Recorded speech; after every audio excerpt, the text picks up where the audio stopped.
তো আসসালামু আলাইকুম, আশা করি সকলে ভালো আছেন। আলহামদুলিল্লাহ আমিও মোটামুটি ভালো আছি। তো আমার এই যে সার বাছুরটা দেখতেছেন আপনারা, এটা লাম্পি স্কিন অর্থাৎ এলএসডি ভাইরাসে আক্রান্ত হয়েছিল। এখন মোটামুটি আলহামদুলিল্লাহ অনেকটাই সুস্থ। এটা এমন এক পর্যায়ে চলে গেছিল, আপনারা এটা খেতে পারতো না। গরুর দুধ দুয়াইয়া বোতলের ভিতরে বইরা সেটাকে জোর করে খাওয়ানো হতো। এগুলো গরু আসলে এই ভাইরাস হলে বেশি একটা টিকে না, বেশিরভাগই চলে যায়। 100-র মধ্যে 80% চলে যায়।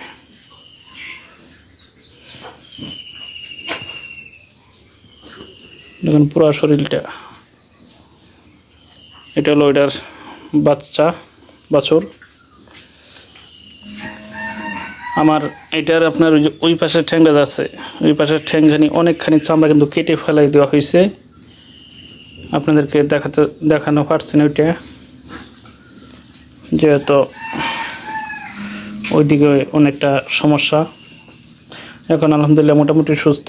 আসলে এই এলএসডি ভাইরাস হলে এটা হলো আপনার একটা ভাইরাসজনিত রোগ। এটা পুরো শরীরটা আপনার এই যে পয়সার মতো গুলগুল হইয়া, এই যে আপনার যদি দেখাই, দেখেন এটা একটা 5 টাকার কয়লার মতো হইয়া গুল হইয়া এর ভিতর থেকে উঠে আসে। এটার অনেক সেবা যত্ন করা হয়েছে, মূলত এই জন্য টিকে আছে। আমাদের এলাকা প্রচুর পরারি বাড়িতে এই সমস্যাটা হয়েছে। এই সমস্যাটা হলে আসলে খামার টিকানো খুবই অসম্ভব হয়ে যায়। এটা নিয়ে ঘাবড়ানো যায় না, ঘাবড়ালে আপনি এটাকে সুস্থ করতে পারবেন না। এটা এবং কোনো ব্যাটালিয়ান চিকিৎসা নাই। এটাকে শুধু খাওয়ানো হয়েছে আমার আপনার যে গরুর নাপাটা আছে, নাপা আর ব্যথার ওষুধ, আর হলো আপনার সম্পূর্ণ সুস্থতা। আর এই যে এখন যেটা যে ফাইটা যখন যেতেছে তখন এটার আমরা মারতেছি, আপনার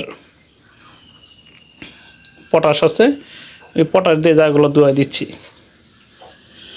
এই পটাশ দিয়ে এই জায়গাগুলো ধোয়াই দিয়ে আপনার যে ফার্মেসিতে আপনার ওই যে লেভালন পাউডার আছে, 20 টাকা 25 টাকা নেবে, ওইসব পাউডার ওইসব জায়গায় দিয়ে দিচ্ছি, তাই সুস্থ হয়ে যাচ্ছে।